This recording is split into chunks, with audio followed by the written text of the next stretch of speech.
This podcast represents the opinions of Katie Allen, PA, and guests of her show. The content is for informational purposes only and in no way sets up a patient relationship.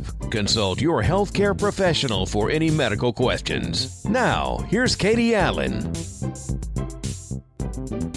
Ladies, if you are staring perimenopause and menopause straight in the face, we have a show for you today. Coming to us from Melbourne, Australia, we have Jacqueline Pascarl, a menopause expert, to discuss all the changes that we see surrounding this time frame and what are some of the things that we can do to make this period the smoothest transition. Jacqueline is a best-selling author, including books that detail her life as a former princess. She has been a broadcaster, a consultant nationally and globally for parental rights. She has done such an extensive amount of humanitarian work, I can't even begin to touch on it. I could continue on telling you all the things that she has done, but today we're here to talk about menopause. As a mentor expert involved in the Menopause Mentor, is this new? In my sleep practice, I've been working in menopause as well. There was such a crossover that I decided, hey, I'll continue and expand, and that's what I've done in Menopause Mentor and obviously certified in menopause health. And you mentioned the sleep expert as well. So you're involved as a partner in the SnoreFix doctor? Correct. I've been there for 5 years, and I had skin in the game because my own sister, my older sister, passed away from a sleep disorder. She just went to sleep and didn't wake up one day. So having skin in the game makes me really certain that when I'm talking to people, I don't cut corners. I really drill down and really ask the questions. And as you've mentioned, those two are very linked, menopause and sleep, or the challenge of sleeping as well. So what brought you to this? I've gone through and introduced you and the long list of things that you've been involved in. So what brought you into this advocacy? I feel like you're an advocate for so many different things that we had mentioned, but this menopause, as we know, women need advocates, period. We need voices. And I know that you've expressed the need for people to have voices, whether it's this or other things as well. And it feels like we've got an engine that's starting to come up, that people are starting to speak more and more about women. We're getting more research about women in the medical space. What, again, brought you personally here? Well, in 2009, I experienced catastrophic surgical menopause because I had ovarian cancer. And I was a mom of a 7-year-old and a 9-year-old. And I basically said to them when they found I had 5 tumors attached to my ovaries after 9 months of misdiagnoses. Oh, God. Hey, take whatever you need. Take the plumbing, take everything. I just want to raise my children, my young children, because I have 4 children. My 2 youngest were very small. And I just wanted to raise them. Thankfully, I had a very skilled surgeon, and here I am walking proof, beating the statistics. Yeah. But no one warned me at the hospital where I was treated, which was the leading women's hospital in my state in my city, Melbourne, that I would experience immediate menopause. My eye was just on living. But thankfully, my godfather and mentor was Dean of Obstetrics and Gynecology at the University of Sydney up north. Yeah. And he said, you've got to get on hormone replacement therapy right now. You know, I was hyper fertile or still in my 40s because my daughters and I have a lot of follicles. We've got about double, almost triple the amount of normal women. So I had a baby at, 39, 40. So it was really a shock to the system. And thankfully, even though every other doctor I spoke to kept saying, oh, hormone replacement therapy, that'll kill you. You've had blood clots, you've had cancer, you can't go on it. My wonderful emeritus professor, who is now an emeritus professor, Professor Bennett, kept saying to me, no, slap on the patch. It's perfectly safe. That study in 2001 from WHI was absolutely flawed. He said it was complete bunkum. And this was in 2009. And he was teaching this, but not many people were listening, even though he's the dean. Right. We have people here that I can say the same because I was coming out of school at that time that were saying, WHI, this is not accurate. But most were not saying that, as you know. No. That's incredible that you had him. That kind of started me on the way. Yes. And then since then, you have a variety of establishments that people can get in touch with you. Tell me about the sleep aspect of menopause, since that's such a big part of what you do.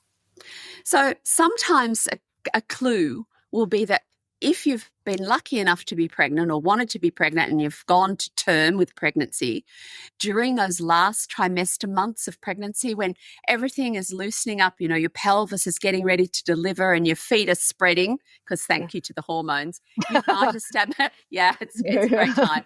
You might start to experience some snoring. Yeah. And that can be the clue. Just when you start to feel real sexy.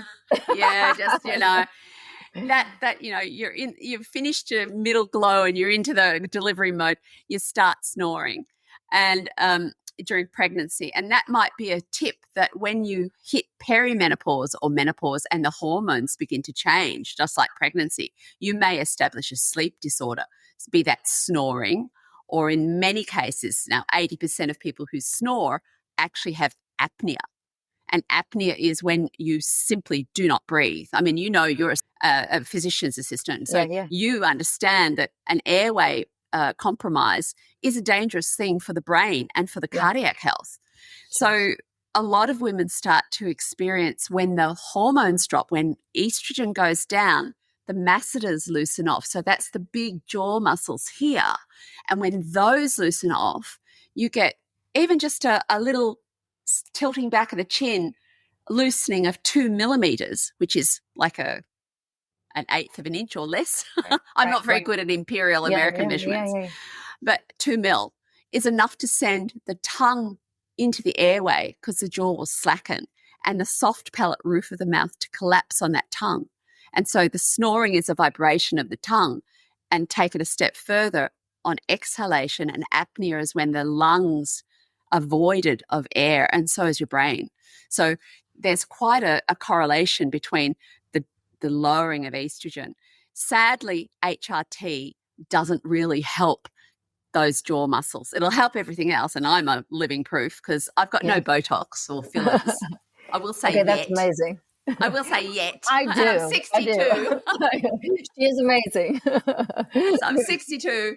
So I'm very lucky, and I've always stayed out of the sun. The main thing is that sleep is so intrinsic as a building block to good mental health, good cardiac health, and even as you'll know, or some of your viewers will know, that we also in perimenopause and menopause become more insulin resistant. So if you think of snoring and sleep as bad snoring or bad quality sleep, switches on and turns up the pancreas during the night when it really should be resting and calming. So with insulin resistance that comes naturally with menopause, and you start to put on a little bit of more weight around the middle, and you start to get just that little bit less where you recognize yourself in the mirror from your 30s. Right. Boo. Yeah, boo. If you have a sleeping disorder on top of that, snoring or possible apnea, then you'll also get increasing in insulin resistance. And so when you're insulin resistant, your body is really saying, hey, you didn't sleep, you didn't rest enough. Let's store that fat, because it's like your battery pack. That battery will have to be drawn down, that energy. But then, of course, you wake up in the morning, you feel awful, so you just eat more.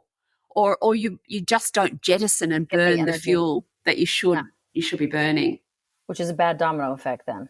It is indeed. If you see when they add the HRT, sometimes what you're seeing is that may improve some of the sleep, but maybe it's not improving the snoring.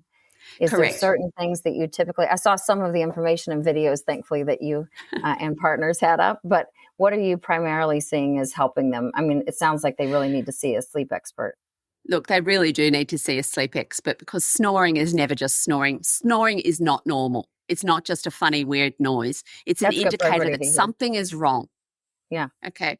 Now, progesterone will help with the sleep pattern and the calming at night.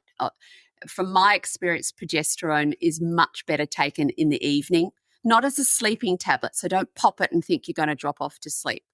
But 100 milligrams of prometrium progesterone, which is what all the menopause gurus also prescribe, is is helpful in terms of a mood stabilizer, getting you ready, getting your hormones and your mind turned down, but really, if you're snoring, it is not normal.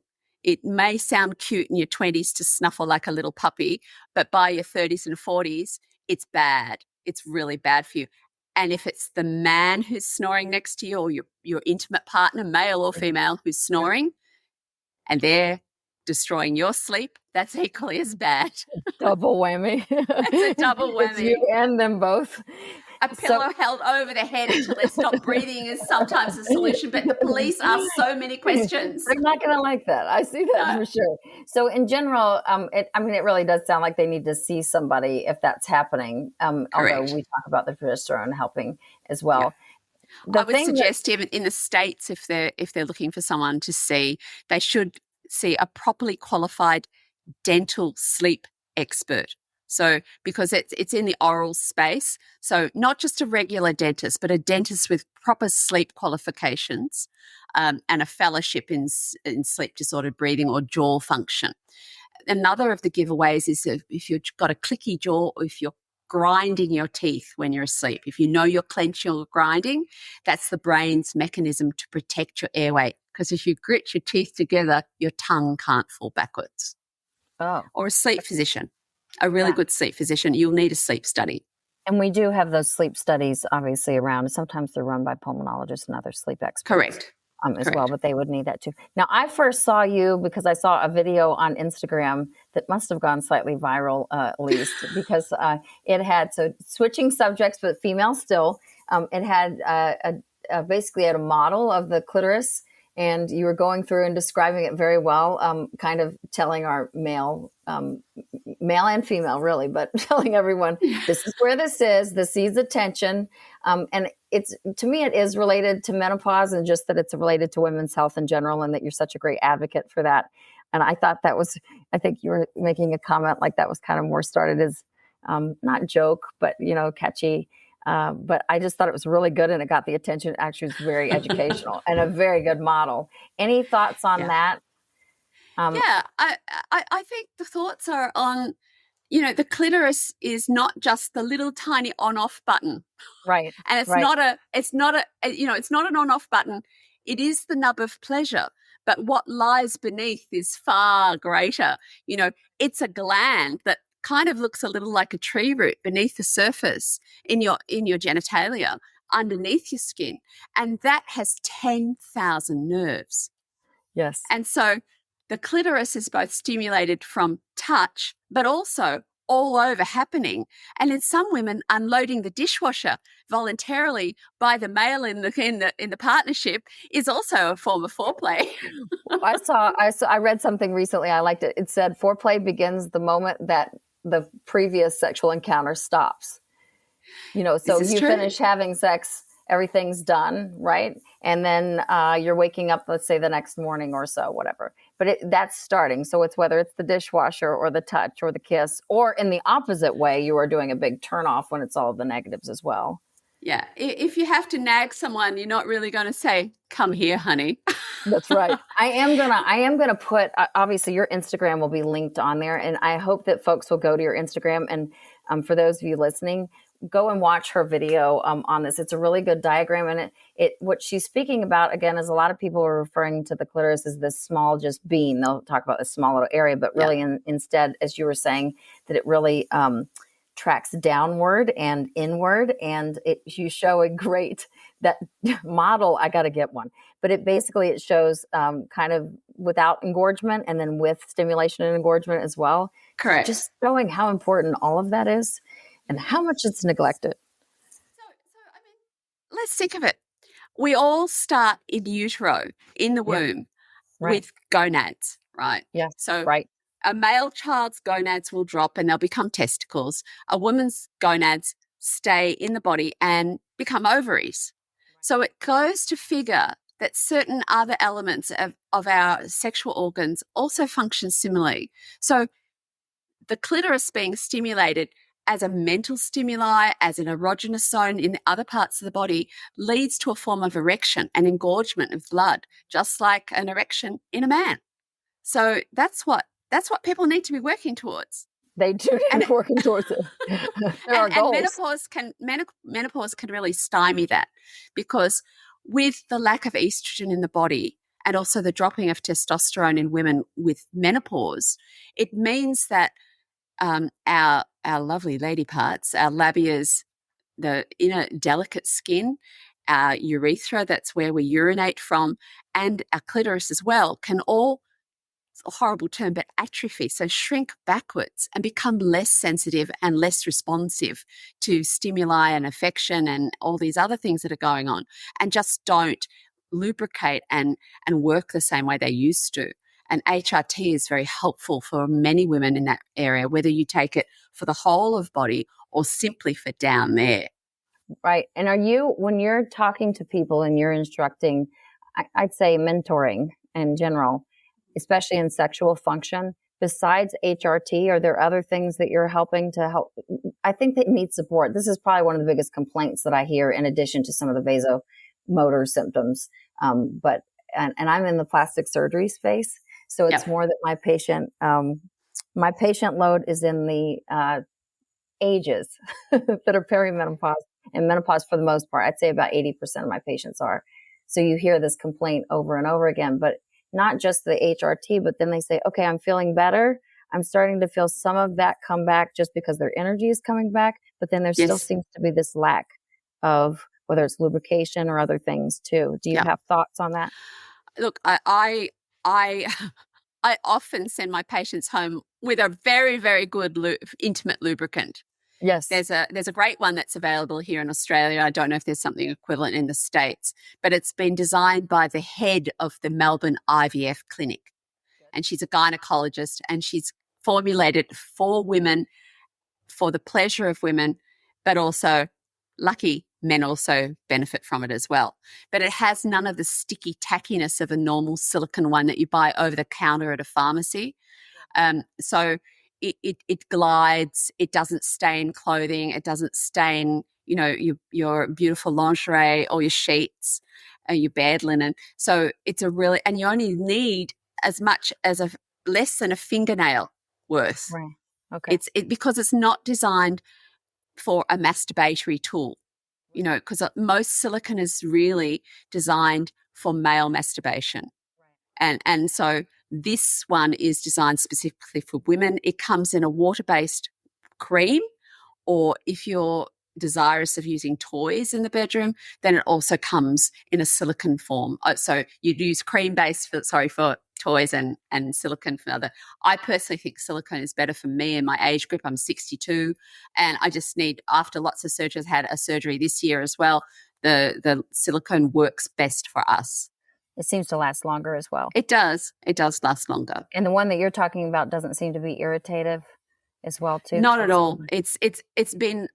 I've road tested every single one of them. The ones that's what I know. Yes, I have. And they've also got a prescription ones that have, one has Viagra in it for women. It's a topical application for localized arousal and help. One is with CBD oil, so it has for vaginismus, and the other has estradiol in it as well. So they're prescription, and I tend to concentrate on the non-prescription ones as a gateway, so to speak. That's amazing. That's awesome. But the other thing is, if your sleep is disrupted by someone beside you, I mean, just the baseline, there is going to be subconscious irritation. Yeah. If someone is snoring beside you, you're not going to look at loving him and want to jump on that person in the morning. If you're able to sleep in the weekends and the children are out and, the mood strikes. If someone has irritated you all night by snoring, that's not great. But also it's the intimacy. So many couples that I speak to have sadly migrated to other beds, or even if they're not doing that, it's such a busy lifestyle that we all live. We run here and there with the chores, looking after childcare, all the activities that our kids have got scheduled. And suddenly when their children go off to college, they go, oh, hello, how are you? My name is George and I'm your housemate. Well, where's the passion in that? Where's that intimacy? Intimacy is built from touch, from speaking, from reaching out in the middle of the night and feeling someone warm beside you and having that, that real connection, but also remembering that, sometimes after menopause, you have to work a little harder to bring those connections back. And if you're not going to be on HRT to help libido or those sorts of things, then both parties really need to start thinking about communication and doing joint things together. And small acts of kindness are a great boost to the ignition. If you think of a pilot light on a barbecue, right, and you want to click, click, click, you want to get that light going in the barbecue, and you've got to grill something, you need that grill to be hot. And the way that you ignite that is small acts of kindness and acknowledgement and eye contact and smiling and walking by each other and just stroking someone's back and leaving it at that. It's not a come on. You're banking the joy of a relationship long term. Like, and that's so important. Earlier, right. It's the things that are adding up together. Yeah. Which builds the very much so. But that's going to take some work. It does take work. But hey, you've gone the long haul. You're in a relationship or you're going to be dating. What do you want? Do you want to and it's perfectly fine if you decide you just want to live your life for you and on an island or however you want to live, that's fine.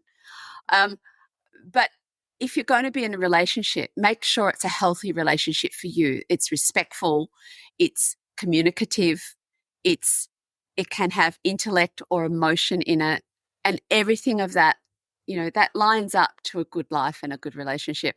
And believe you me, I will go there myself. I was the queen of, half-hearted bad relationships until I met the love of my life. On that note, I was reading the many things that you've been an advocate for, and a lot with women. And I heard you saying you wanted to be a voice so that your children would have a voice as well in knowing what healthy relationships were and are not. And you had a well-publicized marriage, former princess of Malaysia, and basically that you had needed to get away from that situation. And then in turn, I think he had come and kidnapped your children. Is that right? Correct. My two eldest. Yeah. Yeah. And did not see them for quite some time. It's a powerful impact of a story, but the importance of knowing when a relationship is not healthy. And that really goes back to the intimacy and things like that, even before you get on something of a grander scale. But you really know, at a certain point and have a bravery beyond bravery to exit something that is really bad. Yeah. Well, I've actually worked in the States. I was an advisor at the State Department and the White House. Yeah. And I've lectured quite extensively in the States and worked with judges all around your country about, in parental child abduction and alienation syndrome and those sorts of things. So it's something I've always felt very passionately about. But, sometimes you also have to follow the thread of where life leads you. And it's not about being defined by one single horrific event. And yes, I am a fallen princess. Yes, I technically still have the title, and I choose not to use Her Royal Highness Princess Yasmin. That's not who I am. I'm the girl who drives the trucks and learns to dig latrines in war zones. And, when you follow a string and you work out where your life is meant to be and when it can have meaning, everything joins up. So if you're not defined, you can't be defined by the one tragedy in your life. You have to look for layers of depth that will nourish your soul, but also add to the world. I mean, I could sit back and go, well, I used to be a broadcaster. So I was, reading the evening news. I was doing this, I was doing that. Who on their deathbed goes, well, this press clipping, I was fabulous in this press clipping and this magazine story in Us Weekly, that's great. And I was on the cover of Vogue. Is that your thing that you're going to be defined by, or how many people have liked me on Instagram today? Is that the thing you're going to be defined by on your deathbed? I don't think, or it shouldn't be. Right. Hopefully it's a lot deeper than that. And it's, who did I help? When you pass away, wouldn't it be nice to think one person will say, I remember that person, they gave me a pair of shoes. Or that person gave me a bottle of water in the middle of a hurricane. I remember her. It's what you leave behind that's really, truly, deeply embedded in people that I hopefully will trigger a chain of kindness, and someone will pass it on. Because passing it on is the reason we are here, and passing it on is why I want to be a menopause mentor, because I don't want to look like my daughters. My daughters, I've got children 42 down to 22. My daughter, one of them's 24, and I want to look like her mom. I want to look. I've earned it. I don't mind dying. I don't mind that element as long as my work is done. That I've launched the kids and they're decent human beings, and also that I've been able to teach other women that we are not perfect. We try and try again. We don't and cannot have it all at once perfectly. That is a complete, utter lie, such a falsehood, such a, for every person that you think you envy is probably the celebrities and people. There's a nanny, there's a fitness coach, there's a dietitian, there's someone lighting them beautifully, there's someone doing their hair, they're being told what to say. It's an artificial construct. And every woman executive in her 60s and 70s will tell you that they're frantically looking like swans on top of the water, and underneath they've been pedaling like this. So my motto is to tell young women that you can have it all, but not perfectly, and you need to declare to each other as women when you need help. And it's up to my generation to say, come on, honey, let me give you a hand. Let me help you. Let me support you. Let me tell you where you can ease corners or where you need that support. And that's all part of it. But you have such an investment in people. I mean, this is one of the platforms, and this is the platform that I'm most interested in right now, but it's you've had such an investment. I mean, I looked back at your things, and again, I've been following you more recently, but we need that. As you know, for women, a lot of our medical studies have not been directly at women or about women. And a lot of the money, quite frankly, in the U.S., but also in the world, has not been directed at women research in medicine. And definitely when it comes to menopause, there has not been a lot of advocates, mainly because of the WHI. Now we have new studies coming out. And thankfully, people like yourself, those voices, as we know, are so important. And then others sharing your voices. And to me, it's compounding. It's an amazing thing. And it's a great time to be a woman, to me, at this point, coming up in it. I think I bow down to Kelly Caspson, Vonda Wright, Mary Claire Haver, Solace Whalen in New York, and Lisa Mosconi, the great neuroscientist who's studying women's brains. Yes. It's not acceptable for us as 51% of the global population to be told medical studies only started to include women in the early 90s. And you're just miniature men. It's patently not true, right. Because if there was, they would have been, we would have been extinct years ago. So to have the medical machinery now galvanized to understand that we are different, we're not miniaturized versions, the same outcomes can't be expected, the same medical applications, because our bodies metabolize medications differently, we react to tests differently, our pain thresholds are different, and quite frankly, our stamina is very different. And that doesn't mean we're less stamina, it just means we're very different beasts, but complementary if we allow ourselves to be. Right, but not comparable, just different, completely different. Not comparable. A woman gets the flu, where we have a weight on our shoulders to go look after the family, look after the job, not drop all the juggling balls, multitasking in our brains, everything's still spinning. Until look pretty. I let that go sometimes. But my sons, they're dying when they're sick. They go to bed. My husband is a rare being because he's also a clinician, and he's one of the few men I know who truly multitask. He's a real multitasker. I've said often the biggest compliment I can give anyone is they're like a humanitarian relief worker. That's what my husband is like, because he can multitask and he's a great clinician. He looks after his patients, but most men don't And I remember, though, going for roles as a CEO, because I've done a lot of things, as you mentioned, and sitting in front of a board, and the one female board member looked at me and she said, honey, I've always thought of our new CEO as having a wife at home to support him. Oh, gosh. And that's coming from the female. And it's coming from the female on the board. And I said, you know what? If you give me this role, I'll hire one. I'll hire a wife. That's good. Can I get one of those too? Yeah, I think we all need one of those too. We certainly do at this house. We all do. I really do think so. Now, I was also seeing you were advocating, because sometimes we've got these studies that are telling women, thankfully, the things that we can have to support us, especially in perimenopause and menopause, but trying to get those approved through insurance, or it sounded like you even had some that weren't being brought to Australia as well. I know you had specifically said one that you had been on, and it looked like that wasn't coming until, I think you said January 2026. I felt for you at this moment. So those types of things, again, we need all the women's voices.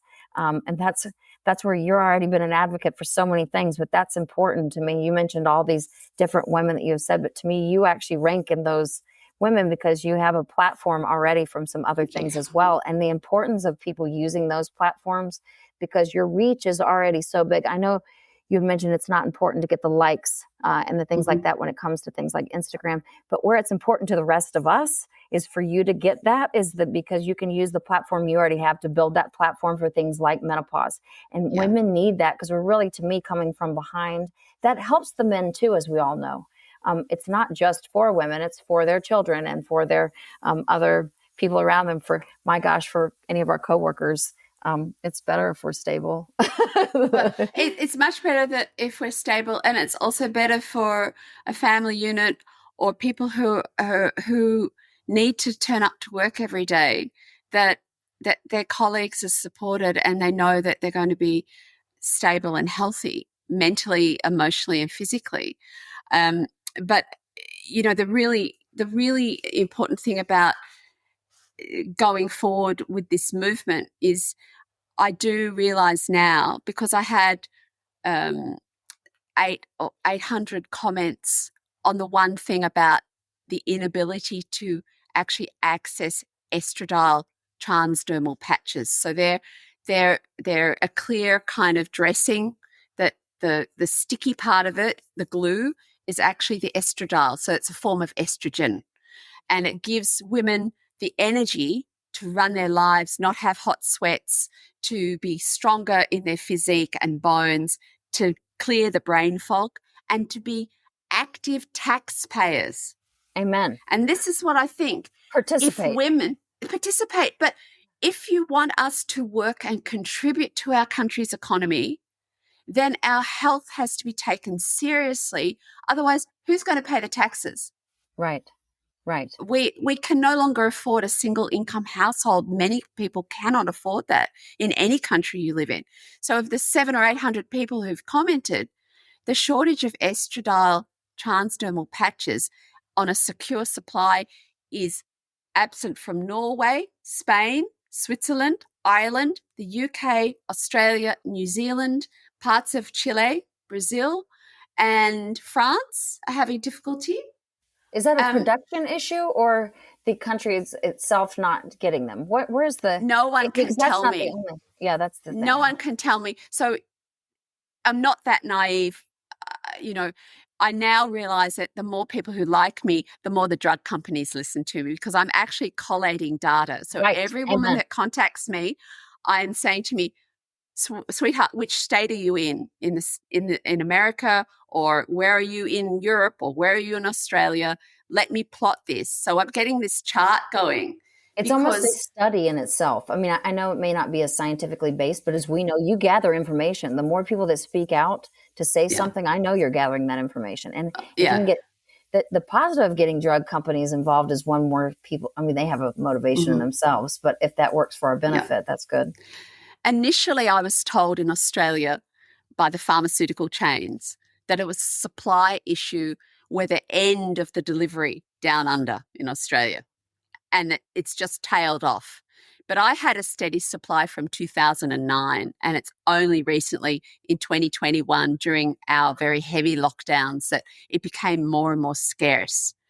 But then again, we're also looking at the realistic understanding that women are more informed, and they're going to doctors and they're arguing with the doctors and saying, I have heard Dr. Mary Claire Haver, I have heard Dr. Vonda Wright, I've heard Dr. Kelly Caspers, and I've heard Jacqueline Pascarl speaking.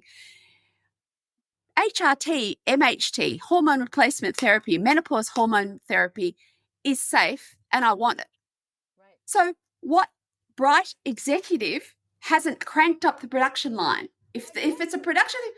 I live in a capitalistic society, obviously, so I think if anything else, why would somebody else not? That's why I was asking the production. Is it a production issue that more people are asking and advocating for themselves so that there's just more people wanting it? Or is it because one thing you have mentioned and to the side of this is that if this was something like Viagra, if this was something related to men, most likely, this would be dealt with. It would be on the news stations. It would be treated as more of with more importance, quite frankly. And instead, a lot of this gets kind of bypassed. And like you were saying, till January 2026, I was like, now you already know something works. So if something's working for you, now you've got to see what else is going to work. So you're going to go through other patches most likely to try to see what that is, whether that causes irritation and my God, in the middle of that, I mean, everybody who changes any kind of a medication, you've at least got some loss or downtime.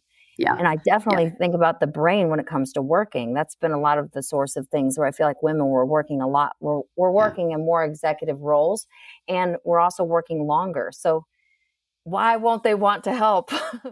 I don't understand it. I fail to understand. And the quality of the various brands is variable. And the reports that I'm getting from thousands of women is that one patch may work for someone and the other patch doesn't work for them because they have skin irritation. The one I was using is American. It's by Sandoz Global Novartis. It's an American company. I have never had a skin irritation. The material it's made from was designed, I'm sure, by a woman because it's stretchy.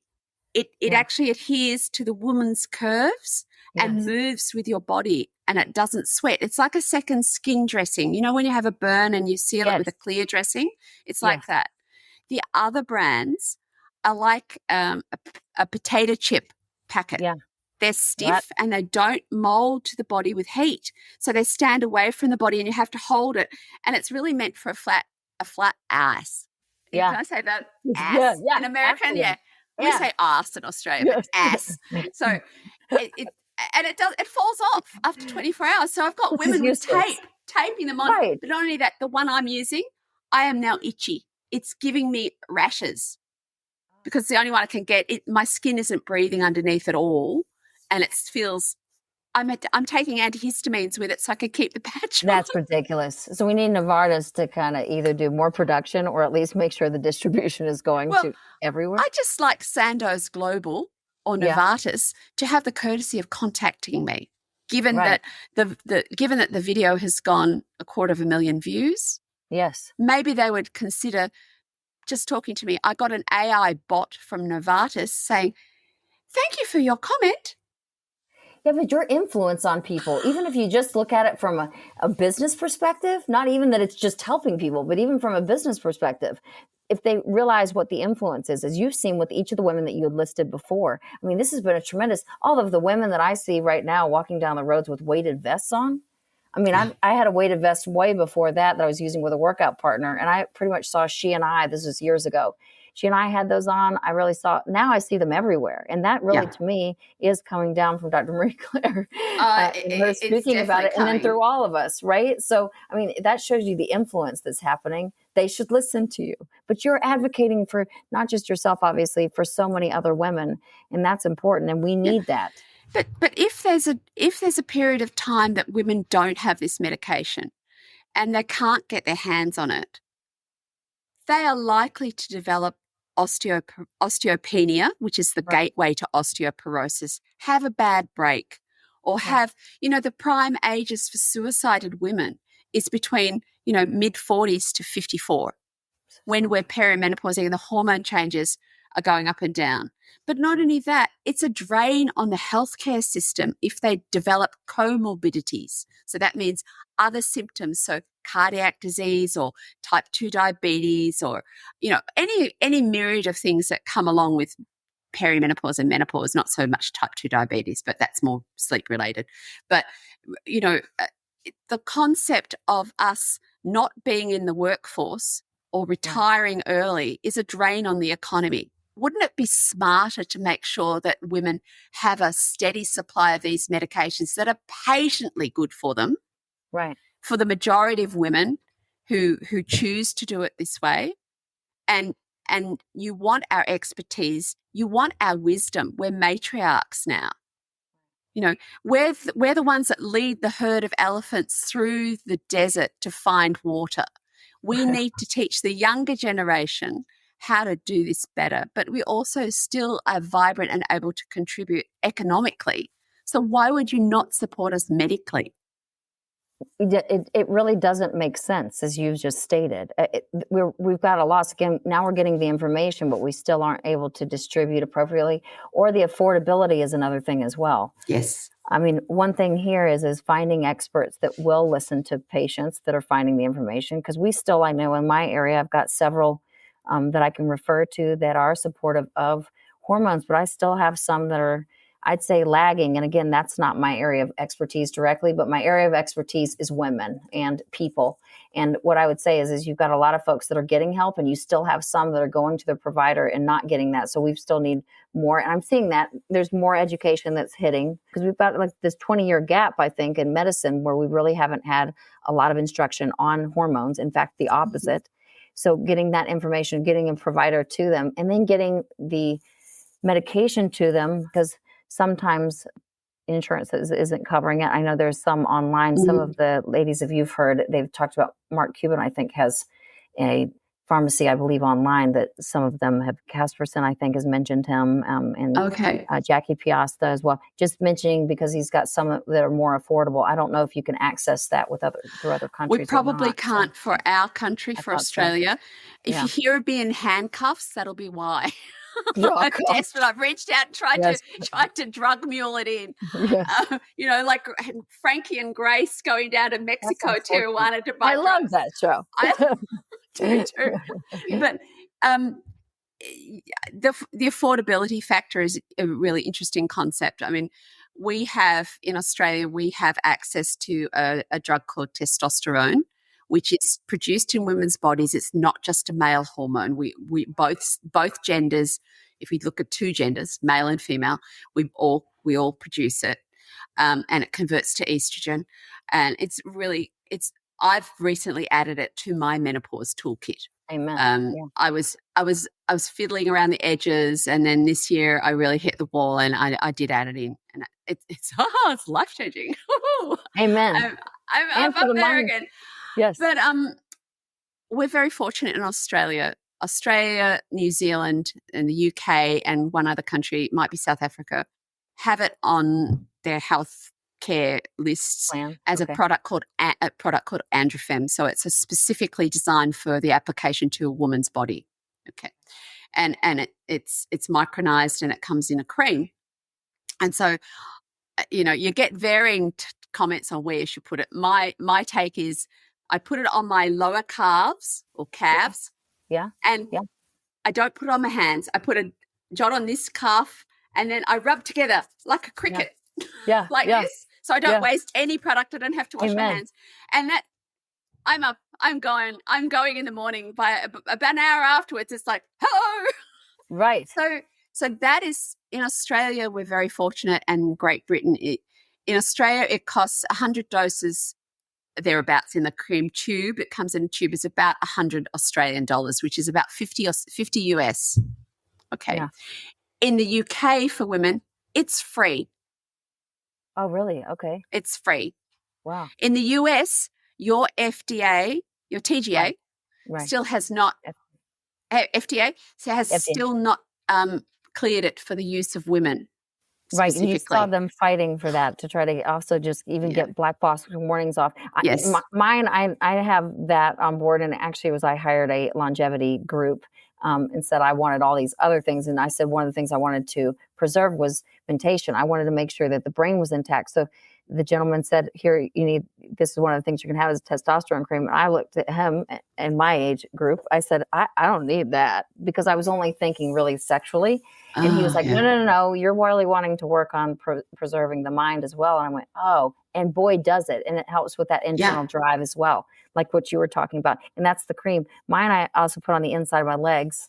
And what you said, rubbing like a cricket, I kind of do the thighs, but it's, boy, what a difference it makes, but it's not covered. So that's really through a compounding pharmacy is oftentimes, but it's still for those that can afford to do that. That's unfortunate. I mean, hopefully that changes again as the advocacy increases through people, again, like yourself, because I need you to get the likes and things, because I know it's not about not the pat on your back, maybe to yourself, but the pat on the back that I think we all need is that folks understand when they're listening is when they go to make a comment, things like social platforms or social media platforms, they like your likes, but they appear to, from everything I understand, they like the comments. And those comments drive companies to pay attention, and they drive social media to pay attention. And the way that I understand that it works, it seems like Instagram notices those comments, they put it out to more people. And the more that we do that for folks like yourself, the importance again is that you do have a voice where it's needed, and that helps the rest of us. So I need them to comment. I did. Thank you. That's really kind of you, Katie. But, I did have a very big public life. Yeah. And I made the decision about 10 years ago to close it all down. I was a columnist. I was a weekly magazine columnist. I was reading the news. I was doing all these other things. And I was traveling the world. And I have books. My books are published in 28 languages. Right. And I needed a detox. Plus, I was being stalked, so that wasn't very pleasant. So I closed it all down. But in the last couple of years, I've reactivated just tentatively, and in the last few months, I've done this because I want my daughters to age better. I want other women to age better, and I want them to learn from my lived experience as well. So not just as a clinician and a clinical concept, but also because I've had 4 live births, 7 pregnancies, 3 stillborn babies almost at term. I've had cancer. I had breast cancer. I've had ovarian. I've had a hysterectomy. I've had vaginal births. I've breastfed for 10 and a half years. God, I need a good bra. And I've worked in refugee camps. I've also worked in Africa, feeding people, working in the fistula hospital where they repair horrific birthing injuries in young women who have not been able to have a cesarean. And so their baby dies, but their pelvis and their internal organs are shredded. So working in repairs of that. I've worked in war zones running refugee camps during the Bosnian and Kosovo wars. And I've worked in the contentious Middle East as well. And the one thing that always strikes me as that if you find a connection to another woman with eye contact, kindness, and a smile, it will be returned to you. And that we're not so different.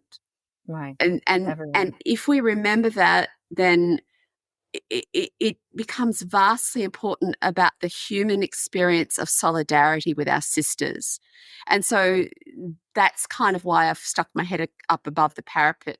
I warned my husband that I was going to start doing this again and being more of a public figure after I've been in the public eye since I was 17. Right. And being the princess, cutting the ribbons and doing the, the royal thing. And that didn't sit well with me. So I literally literally ran away from it. Although I do wear a tiara beautifully, I must admit. I bet you do.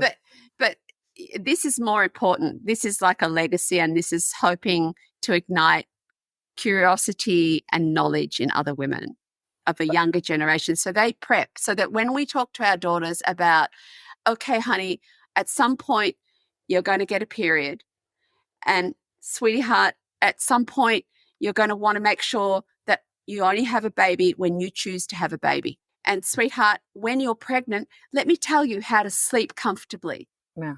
And sweetheart, when are you going to start solids for the baby? Yeah. Or sweetheart, you're exploring your sexuality. Maybe you're gay, maybe you're not.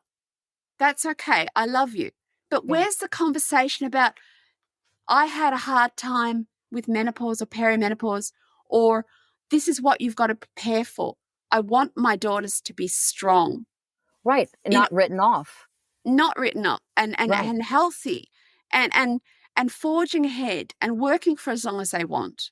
And feeling fulfilled. Being a homemaker is just as fulfilling. Amen. So I don't discount that. And hardworking, yes. And, I've done both sides of it.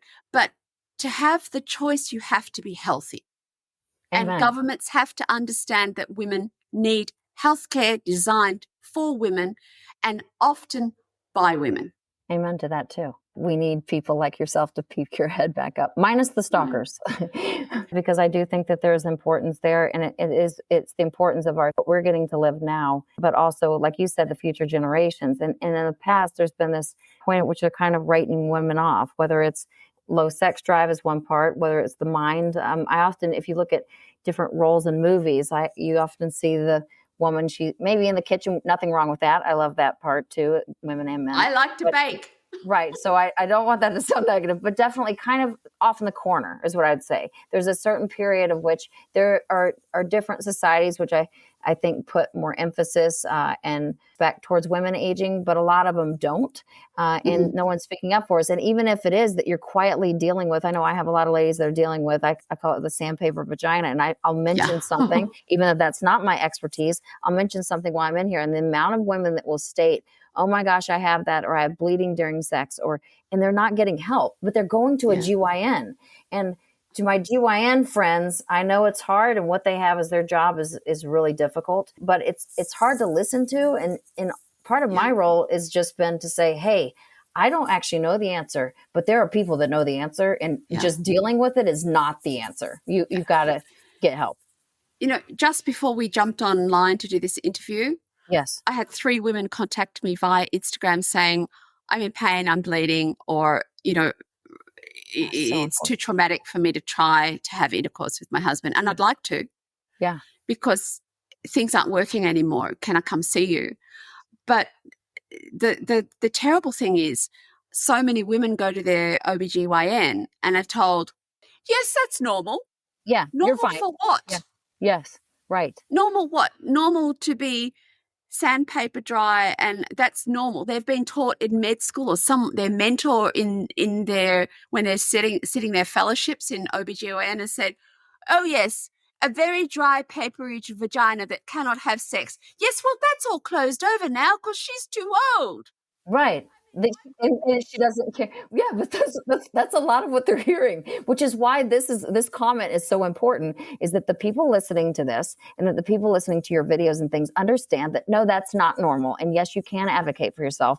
And if you are going to a provider that is not listening, at least starting a conversation, it may not be fixed in one visit. We all understand that, but at least working with you as a teammate to get you better, then they need to find somebody else. I mean, that's really just kind of where it is. And I always say that finding the correct clinician for you is like finding the perfect pair of shoes. Now, they may look fantastic in the store, but you cannot walk more than 10 steps. So they might look great behind your husband's ears, but they're not going to do any good for you walking around in. So finding a good doctor is like that.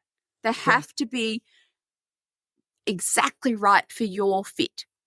What are you going to do about it? You don't just meekly. I'm sick of hearing women being supplicants. Oh, please, do you think, could I please try, could I have hormone replacement? Bother you. Yes. Would you mind terribly if I asked you, and it's all very sort of John Cleese, British sort of humor, so do you mind? Well, the unfortunate part is, I think if you get enough males on board, if you can get males partners, and this is the truth to me of where we are, and I could be incorrect in that, we need females speaking up, but we need just as many males speaking up as well. And if male partners understand that the only way that those heels are going to get behind their ears and stay behind their ears for a long period of time is by helping with female health, I mean, that is it plays a role into them too. And so standing by and going, oh, my wife's going to kind of deal with it, or, we're not doing that anymore. That's crazy. Why we need everyone speaking up to me, because again, this has been something that's been set to the side. Men, I feel like they're continuing to get dealt with. I do think there's more that can be done for men as well. But females, we haven't had this until really I really feel like it's this year primarily, but it's been really over the last just handful of years that there's more speaking up about women. But I mean, as you've seen, yourself included, there's more and more women speaking up where there can be a difference that's made, and we need it. I appreciate you. I appreciate you being a voice. Just stepping back up after you tried not to, but sometimes God has a divine hand on you. I do feel like that when you look at another woman and you just say, I want to arm lock with you, and I want to arm lock with so many other women and go, we got this. Like, we got this, but we need to get it together. All of us locking arms, and lock with our male counterparts as well, because we need them, I think, to make a bigger difference. But again, if they can see it as we're better for ourselves first, and then we're better for them included. So it's a unified thing, again, for all the reasons included. And might I say, usually the OG model is better than the younger trade-in version, and a lot cheaper to run. Amen. Well, a lot of us are running ourselves too, Exactly. Exactly. So you've got to run yourself to the best of your ability. Okay. Yes. You've put fuel in the tank. It's also like, you put the oxygen mask on first in the plane before you help other people, because otherwise you'll pass out. So we need to do more of this. Yes. Amen. And what's your Instagram handle again? My Instagram handle is menopausementor.melb. Perfect. And I'm going to have all that listed in writing as well. And then website for the Menopause Mentor, that's under construction, I think, but it's coming. And I'm so excited about this, by the way. And what is that website again? It's the menopausementor.org. Okay, good. I saw the .org just to make sure they saw that. And again, that will be listed as well too. Thank you. I hope that people come and find you. I know there'll be contacts to me directly, but I want them to see your videos as well. And just the more information that you have to give any of us is so good. Yes, come and look at it. Please, it was a great one. It's so good. It's informative for women and men. And that's another thing. Again, women, inform yourselves of your own bodies. Do not leave it just up to the men. That's not fair. You got to know how to please yourself. It can often be user error. Yes. There's nothing wrong with you. It can just be user error. Where's the instruction manual, Well, that's it. If you can't please yourself, then how do you expect anybody else to please you? So watching, again, your videos is wonderful. I thank you so much, Jacqueline, for joining me today. And I look forward to, again, sharing this with so many people, hopefully very, very, very soon. Thank you so much for having me, Katie. It's been a blast. Mwah. Mwah.